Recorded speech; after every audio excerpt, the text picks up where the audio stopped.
Hi friends, welcome back my channel. இன்னைக்கு இந்த வீடியோல 3 types white sugar பத்தி பார்த்துடலாம். இது வந்து நம்ம என்ன மாதிரி யூஸ் பண்றதுங்கிறதையுமே இந்த வீடியோல பார்க்கலாம். இப்போதான் நம்ம வீடியோஸ் புதுசா பார்க்குறீங்க அப்படின்னா சப்ஸ்கிரைப் பண்ணி வச்சுக்கோங்க. அப்பதான் நான் அடுத்தடுத்து போடுற வீடியோஸ் நீங்க பார்க்க முடியும். ஃபர்ஸ்ட் நம்ம பார்க்க போறது granulated sugar. அப்படின்னா நார்மலாக நம்ம ஷாப்பில் வாங்குகிற சுகர் தான். அதோட அந்த சைஸ் பார்த்திங்கன்னா கொஞ்சம் பெருசாக இருக்கும். இதை விடையுமே பெருசாகவும் நமக்கு கிடைக்கும் சம்டைம். இதுதான் வந்து நார்மல் சுகர், நம்ம டீ காஃபிக்கெல்லாம் யூஸ் பண்ணுறது, கேக்குக்கு கூட நம்ம இந்த மாதிரி சுகர் வாங்கி பொடிச்சு தான் பவுடர்ட் சுகராக யூஸ் பண்ணுறோம். இதுக்கு பேர் தான் கிரானுலேட்டட் சுகர். இதை இப்படியே கூட யூஸ் பண்ணலாம், ஆனால் நம்ம பொடிச்சு சேர்த்தோம் அப்படின்னா சீக்கிரமாக வந்து மெல்ட் ஆகி கிடைக்கும். அதுக்கு அடுத்ததாக பார்த்திங்கன்னா காஸ்டர்ட் சுகர். இது என்ன அப்படின்னா நார்மல் சுகர்லேருந்து கொஞ்சம் கூட சின்ன சைஸாக இருக்கும், அந்த ரவை ஷேப்லான அந்த பார்ட்டிகிள்ஸாக இருக்கும். இது வந்து இன்னுமே சீக்கிரமாக வந்து நமக்கு மெல்ட் ஆகி கிடைக்கும். இந்த மாதிரி சுகர் பார்த்திங்கன்னா மோஸ்ட்லி ப்ரௌனிஸ்க்கெல்லாம் யூஸ் பண்ணலாம். அது வந்து ரொம்ப நேரம் நம்ம பீட் பண்ண தேவையில்லை. ப்ரௌனிஸ்க்கு சீக்கிரமாகவே நமக்கு மெல்ட் ஆகி கிடைச்சிடும். மோஸ்ட்லி பேக்கெட்டில் வாங்குகிற சுகர் பார்த்திங்கன்னா இந்த மாதிரி காஸ்டர்ட் சுகராக தான் கிடைக்கும்.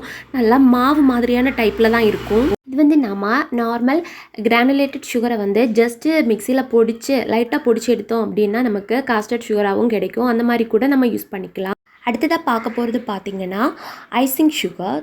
இது வச்சு தான் நம்ம க்ரீம்க்கெல்லாம் யூஸ் பண்ணுறது. இந்த மாதிரி நம்ம ரெடி பண்ணி எடுக்கணும்னு தான் பார்க்க போகிறோம். இப்போ நான் 250 கிராம் அளவுக்கு சர்க்கரை எடுத்திருக்கேன். இதை ஒரு தடவை நல்லா பொடிச்சு எடுத்துக்கோங்க மிக்சியில். இது என்ன தான் நம்ம பொடித்தாலுமே சின்ன சின்ன அந்த க்ரம்ஸ் மாதிரி அதில் இருக்கும். நமக்கு வந்து பார்த்தா தெரியாது. அந்த கையால் இது போல் எடுத்து பார்த்தோம் அப்படின்னு நமக்கு அது வந்து நல்லா நெருன்னு இருக்கும்.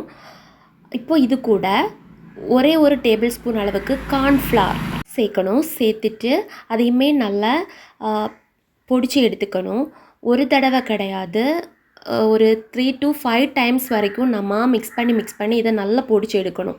இப்போ நம்ம எடுத்து பார்த்தோம் அப்படின்னா நமக்கு நல்ல ஒரு ஸ்மூத்தான ஒரு டெக்ஸ்சரில் வந்து இந்த சுகர் வந்து நல்லா பொடிஞ்சு கிடைக்கும்.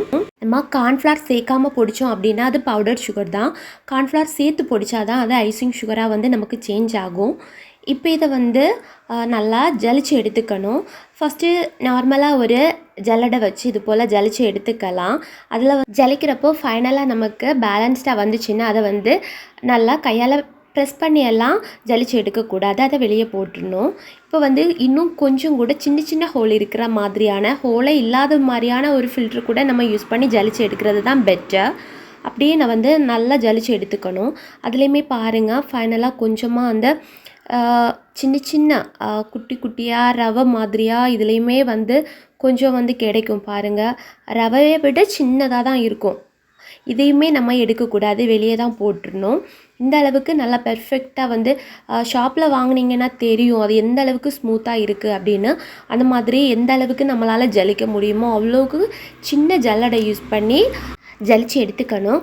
ஜல்லடை சின்னதாக இருக்கிறதுக்கு கிடையாது, அதில் இருக்கிற அந்த ஹோல்ஸ் தான். காட்டன் கிளாத் யூஸ் பண்ணி கூட நம்ம இது போல் ஜலிச்சு எடுக்கலாம். ரொம்ப ஸ்மூத்தாக வந்து நமக்கு கிடைக்கும். இது வந்து நம்ம ஏர்டைட்டான கண்டெய்னரில் ஸ்டோர் பண்ணிக்கலாம். ரொம்ப நாளெல்லாம் ஸ்டோர் பண்ண முடியாது, சர்க்கரை இல்லையா, அது வந்து சீக்கிரத்திலே கெட்டி ஆகிடும். இது வந்து நம்ம விப்பிங் க்ரீம், பட்டர் க்ரீம் எல்லாத்துக்குமே இதை யூஸ் பண்ணிக்கலாம். இந்த வீடியோ பிடிச்சிருந்தா லைக் பண்ணுங்கள், அப்படியே நம்ம சேனலை சப்ஸ்கிரைப் பண்ணிக்கோங்க. தேங்க்யூ.